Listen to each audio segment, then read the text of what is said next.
Hi, my name is Jess, and today I'll be talking to you guys about the death penalty as well. My main claim is that the death penalty is substantially flawed. The death penalty is a punishment of execution administered to some who have committed capital crime meaning they have committed murder or betrayal to our country or their country. There are 5 forms of execution. There are lethal injections, gas chamber, hanging, fire squad, and the electrical chair. The lethal injections are most common and used in 33 states.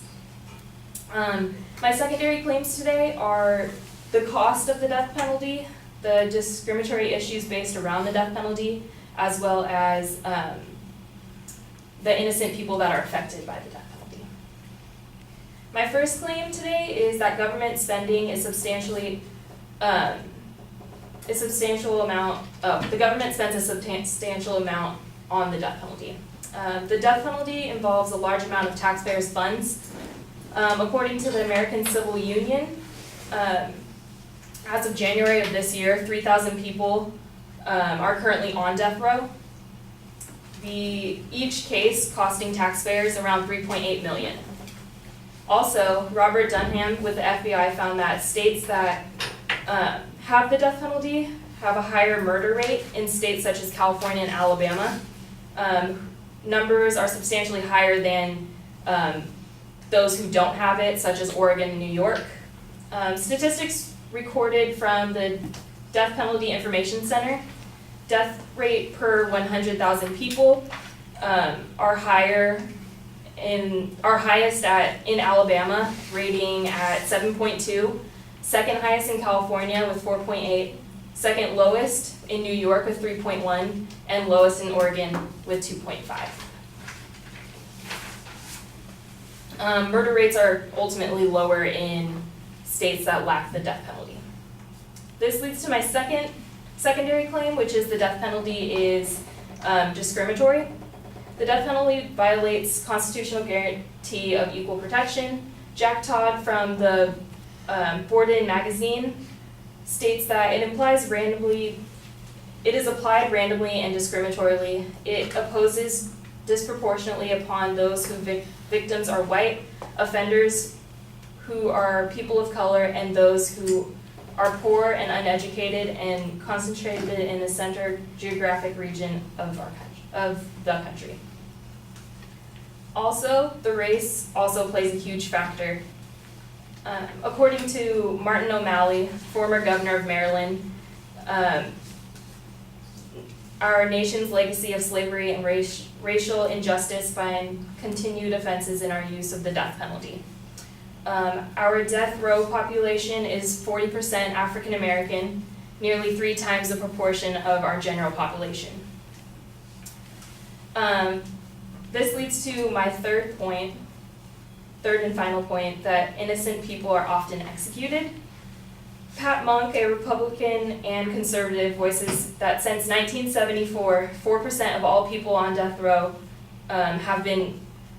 are innocent. That's 200 innocent people who have been dealt the irreversible punishment. This leads to more cases based off of the article written by Jim Carter of Amnesty International, a case in North Carolina involving Henry McCollum and Leon Brown, 2 brothers that were 19 and 15 that were charged with, they were both intellectually disabled and were charged with murder and rape.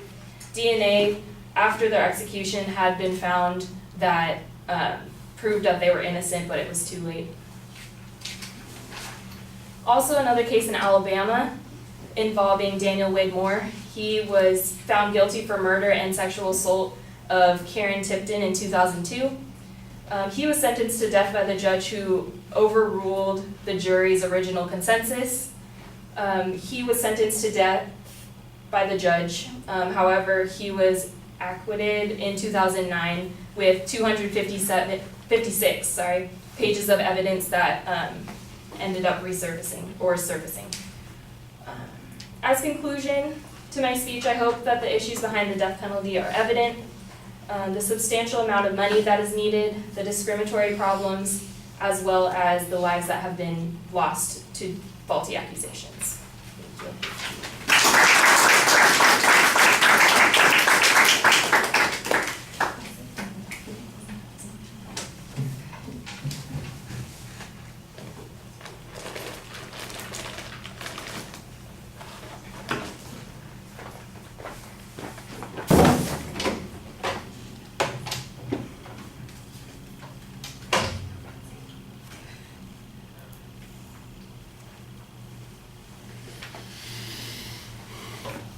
All right, let's start with a couple of strengths of the argument. I like the examples that you have toward the end. I think that those are pretty effective. I do think that you want to give us a little bit more context on those things and definitely quote the source more directly. It sounds like you're paraphrasing in a couple of those situations, but I think the examples illustrate the possibility of mistakes.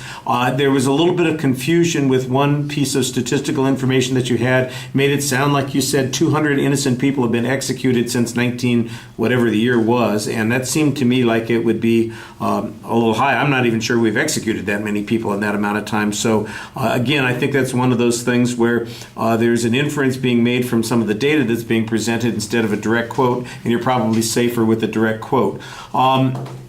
The supporting points, when you preview them at the beginning of the speech, they're just topics. They don't make claims. You get a little bit better when you get into the body of the speech making a claim. The cost issue, for instance, I think you mentioned that there are 3,000 people on death row. It costs $3.8 million for each one of those people to have been sentenced. So I'm waiting for the final math to be done for me, and it doesn't get done. I don't know how significant the cost then is on either the judicial system or the states that have the death penalty. There's not any economic consequence that's shown. Obviously, there's some expense that's involved.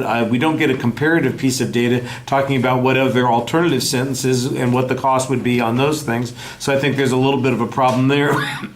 The state-by-state comparison, I think, is a little bit more effective. You've got some good statistical data there that talks about what the death rates are in the various states that have the death penalty versus states that don't have the death penalty. I think this is basically an argument to suggest that the death penalty is ineffective, but I guess there's also a possibility that you're arguing that it has a negative effect too, so you need to be a little bit clearer on that point. The discrimination issue, one of the things that I think you've got going here is that we've got people who are passionate about their position on this. What we need is a little bit more of the data. For example, the O'Malley quote, it's talking about the history of slavery and all that kind of stuff. I'm going, well, that's a political opinion that's going on there. Give me the statistic that goes here. The closest you get on that, you've got the 40% of the people on death row are African Americans, and they represent 3 times the number of the general population. And I think that's good. Where's the second part that tells me that that is disproportionate to the amount of crime that they commit? I think we need that also to suggest that that point's true. Presentation's okay, but I think you could be a little bit more confident. Sometimes it sounds like you're having to read a little more than you want. All right, thank you.